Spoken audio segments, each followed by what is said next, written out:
जय श्री कृष्णा दोस्तों। बेसिकली आज हम बात करेंगे, जैसा कि आपने देखा होगा कि एक स्मॉल कैप कंज्यूमर वाला शेयर है, जो कंज्यूमर हाउस होल्ड का शेयर है। वो उसका नाम बता देते हैं स्टार्टिंग में, और बेसिकली आप उसको समझिए, पूरा वीडियो में डिटेल में जाइए कि हम बात कर रहे हैं यहाँ से जो इनका अभी वैल्यू है उससे वहां से डबल होने के पूरे पूरे चांसेस हैं।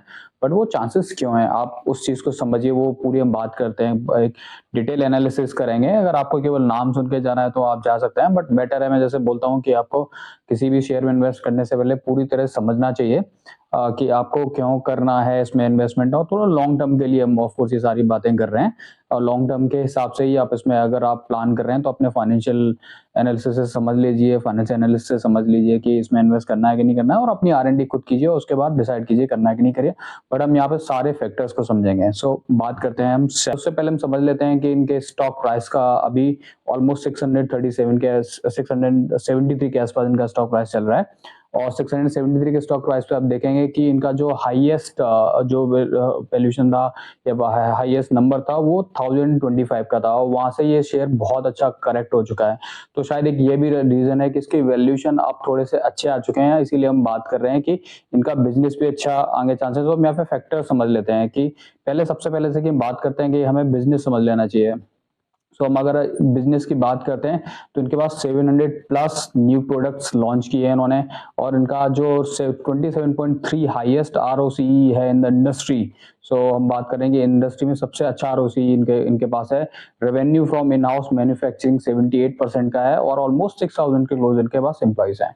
अब बेसिकली हम इनका प्रोडक्ट्स मिक्स समझ लेते हैं। तो आप देखेंगे कि जैसे हमने बात की 700 प्लस का प्रोडक्ट लॉन्चेस हुए हैं, और साथ में अगर आप देखेंगे वैक्यूम इंसुलेटेड जो वाटर बॉटल्स वो हम जानते हैं सैलो की आजकल चलती हैं, ओपल वेयर में है, ग्लास वेयर में है, थर्मोवेयर में है, प्लास्टिक हाउस वेयर में है, मेलामाइन में है, कुकवेयर में है, किचन अप्लायंसेस में है, क्लीनिंग एड्स में भी है, और इवन स्टेशनरी में भी सैलो का नाम हम सब जानते हैं। तो इतने सारी इनकी डाइवर्सिफिकेशन ऑफ प्रोडक्ट बहुत अच्छा है। तो एक वो भी एक रीजन है कि हमें समझना चाहिए, क्योंकि जब आपके पास डाइवर्सिफिकेशन हो जाता है तो मे बी एक वर्टिकल आपका बिजनेस का अच्छा नहीं कर रहा है, बट वहां पे चांसेस रहता है कि आपके दूसरे वर्टिकल से रेवेन्यू हमेशा अच्छे रहेंगे।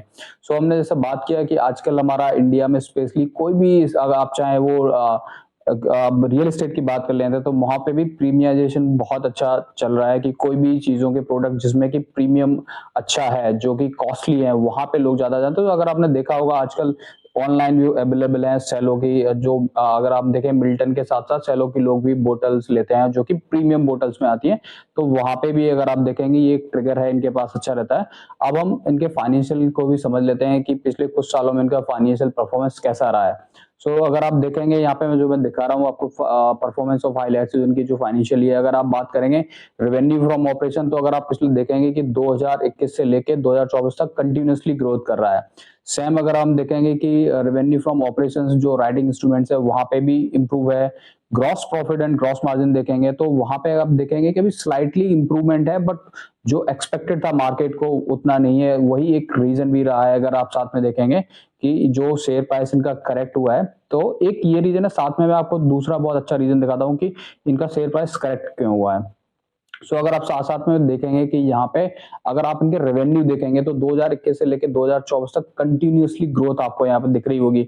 ऑलमोस्ट डबल हो गया 4 सालों में, 523 करोड़ से ऑलमोस्ट 1000 करोड़ के आसपास, 1000 करोड़ को क्रॉस कर चुका है। लेकिन आप सोचेंगे कि यहाँ पे रेवेन्यू इनका कंटिन्यूअसली ग्रोथ कर रहा है तो शेयर प्राइस में करेक्शन क्यों आया, तो उसको भी समझ लेते हैं।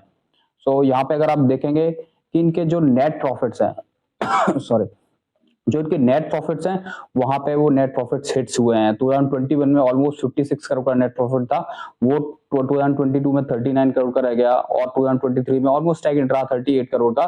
बट नाउ अभी वो ट्रिगर दिख रहा है कि 2024 में ये 62 करोड़ का नेट प्रॉफिट कर चुके हैं। बेसिकली जो कंपनी का कहना भी, अगर आप समझेंगे कि ट्रिगर्स क्या है वो समझ लेते हैं कि इनके चांसेस हैं जो H2 जो सेकंड हाफ रहेगा इस साल का, वहां पे ग्रोथ दिख रहा है इन कंपनी को भी, और उन्होंने वो यहाँ पे बोला भी है कि वहां पे आपको ग्रोथ अच्छा दिखेगा, अच्छा एक्सपेक्टेड है H2 से। और आप स्पेशली देखेंगे कि स्केलिंग ऑफ लॉन्चेस और डाइवर्सिफाइंग डिस्ट्रीब्यूशन रीच इनकी बढ़ रही है कंटिन्यूअसली। और एक चीज बहुत जो मैं बोल रहा हूँ कि ट्रिगर हो सकता है इनका बिजनेस का, कि गवर्नमेंट स्पेशली इस वाली क्लास में जो आप देखेंगे कंजम्पशन वाली में, वो आप बीआईएस रेगुलेशन इंप्लीमेंट करना चाहते हैं। सो बीआईएस रेगुलेशन इंप्लीमेंटेशन का डेफिनेटली जो ऑर्गेनाइज प्लेयर होते हैं मार्केट में उनको हमेशा एक बहुत अच्छा बेनिफिट होता है, क्योंकि अगर आपने स्पेशली देखा होगा जो वाटर बोटल्स का है या ग्लासेस का है, तो वहां पे लोकल मैन्युफैक्चरिंग बहुत होती है। और इवन जो टीयर 2 टीयर 3 सिटीज में आपको उस मार्केट में जाएंगे तो वहां पे आपको लोकल जो प्लेयर्स हैं उनसे काफी ज्यादा कंपटीशन होता है। बट जब बीआईएस रेगुलेशन इंप्लीमेंट होता है तो जो ऑर्गेनाइज प्लेयर होते हैं, जो लिस्टेड प्लेयर्स हैं, उनको वो बेनिफिट जाता ही जाता है। तो ये आप एक इनका जो स्पेशली मैं बात कर रहा हूँ कि यहाँ से शेयर प्राइस डबल क्यों हो सकता है, तो ये डेफिनेटली ये एक ट्रिगर रहेगा आगे ग्रोथ के लिए। तो आप जैसा कि मैं आपको यहाँ पे दिखाना चाह रहा था कि अगर इनका डेट टू इक्विटी है, जो डेट है, वो डेट कंसिस्टेंटली 2021 से लेके 2024 तक अगर आप देखेंगे कि 1.4 जो 0.21 आ गया, तो ये बहुत ही अच्छा, किसी भी कंपनी के फंडामेंटल अगर हम रिव्यू करते हैं तो वहां पे ये चीज हम देखते हैं, समझते हैं कि उनका डेट टू इक्विटी अगर कम हो रहा है कंटिन्यूअसली, तो वो एक बहुत अच्छा साइन है फंडामेंटल्स के लिए।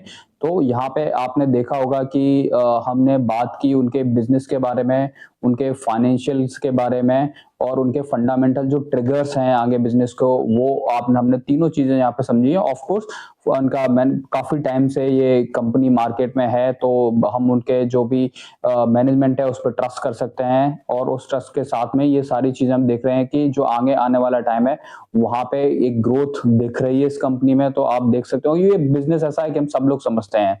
तो यहाँ पे आप डेफिनेटली थोड़े से लॉन्ग टर्म के लिए जाएंगे तो आपको अच्छे प्रॉफिट्स होने की पूरी उम्मीद है। और प्लीज अगर आपको ये सारी इन्फॉर्मेशन अच्छी लग रही है तो चैनल को लाइक और सब्सक्राइब कीजिए, और अपने फैमिली फ्रेंड्स को भी शेयर कीजिए। Thank you. जय हिंद।